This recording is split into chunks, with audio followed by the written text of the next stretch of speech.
आजच्या या विशाल सभामध्ये उपस्थित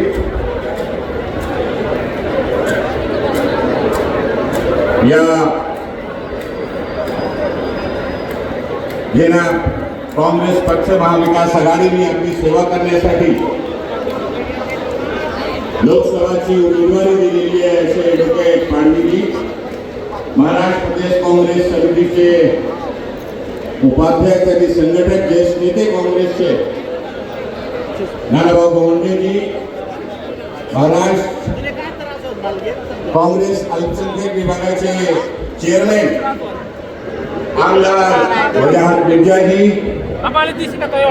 आमच्या ताईसाहेब, जिल्हा काँग्रेसचे सर्व पदाधिकारी,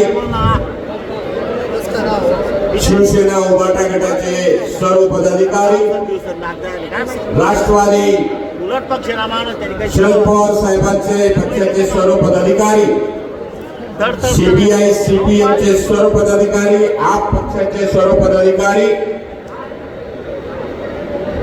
इथे जमलेले लाखोच्या संख्येमध्ये नंदुरबार जिल्ह्याचे सर्व बंधू आणि भगिनींनो, तरुण मित्रांनो आणि प्रेसचे सर्व मित्र, आज आपल्यामध्ये श्रीमती प्रियंका गांधीजी आपला आशीर्वाद घेण्यासाठी आता थोडीच वेळामध्ये आपल्या समोर इथे येणार आहे.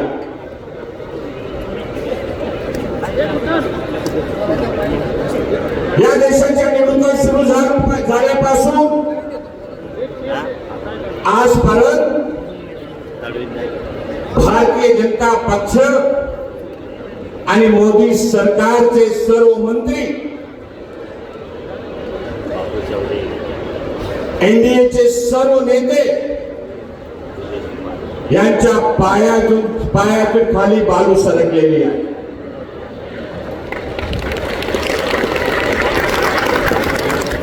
त्यांना माहिती झालेली आहे की अबकी बार काँग्रेस इंडिया सरकार या देशामध्ये येत आहे.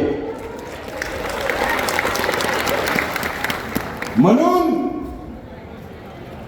खोटे बोलायचं,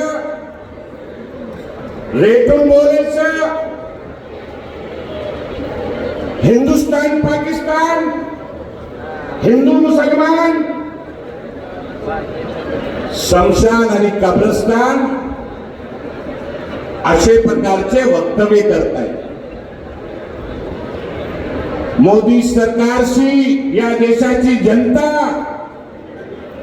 प्रश्न करत आहे. मोदी साहेब, गेल्या 10 वर्षामध्ये तुम्ही आणि तुमची सरकारने काय केलेलं आहे त्याचा उत्तर आम्हाला द्या. त्याचा उत्तर आम्हाला पाहिजे. आदिवासी समाजाला न्याय का दिला नाही? पीक मालाला भाव का दिला नाही? शेतकऱ्यांचा मालाचा भाव दुप्पट का केला नाही? बेरोजगार तरुणांच्या हातात रोजगार का दिला नाही? असे अनेक प्रश्न. आणि गेल्या 10 वर्षामध्ये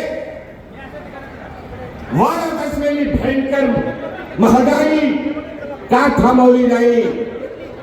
हा प्रश्न या देशाची जनता आज मोदी सरकारकडे करत आहे. मित्रांनो, 10 वर्षापासून या देशामध्ये खोटे बोलून, नेटून बोलून सरकार चालवली ही भाजपाची सरकार आता बाहेर काढण्यासाठी या देशाची जनताने निर्णय घेतलेला आहे. आपण सर्वांनी निर्णय घेतलेला आहे. आज नंदुरबार सारख्या जिल्ह्यामध्ये काय परिस्थिती निर्माण झालेली आहे? या विभागामध्ये महाराष्ट्र सरकारमध्ये मंत्री याच विभागाचे आहेत. 10 वर्षापासून खासदार या विभागामध्ये आहे. मोदीजी काल येऊन काय काय बोलून गेले बघा, जरा विचार करा. ही परिस्थिती जर अशा प्रकारची परिस्थिती निर्माण होत असेल आणि मोदीजी या देशाला कमजोर करत असतील तर अशी सरकारला बाहेर खिचण्याशिवाय या देशाची जनताला कुठल्याही प्रकारचा दुसरा पर्याय नाही मित्रांनो.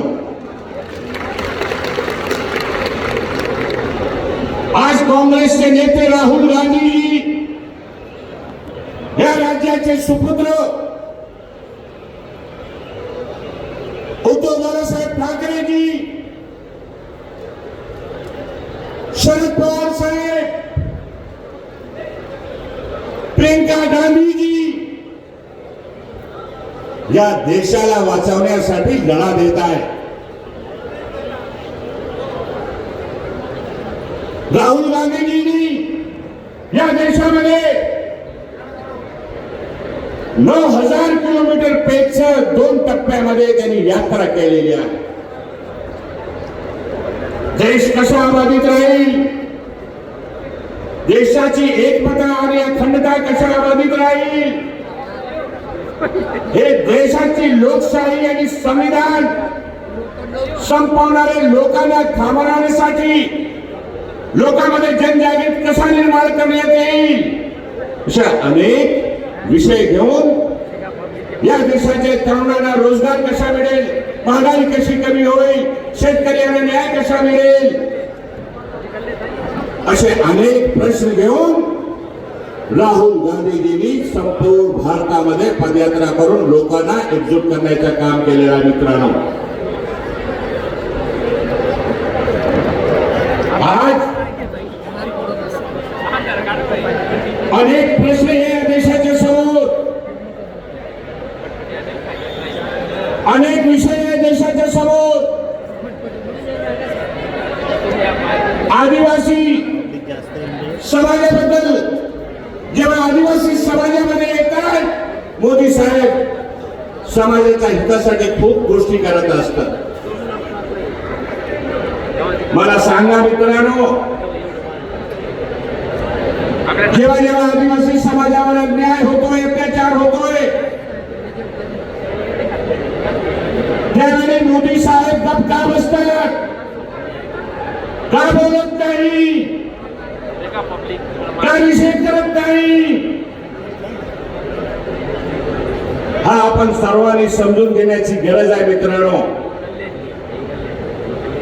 मी पुढे जाऊन म्हणणार आहे की 1947 पूर्वी या देशाला अंग्रेजांपासून स्वतंत्र करण्यासाठी जसा या देशाचे हिंदू आणि मुसलमान, शीख आणि ईसाई आणि आदिवासी समाज,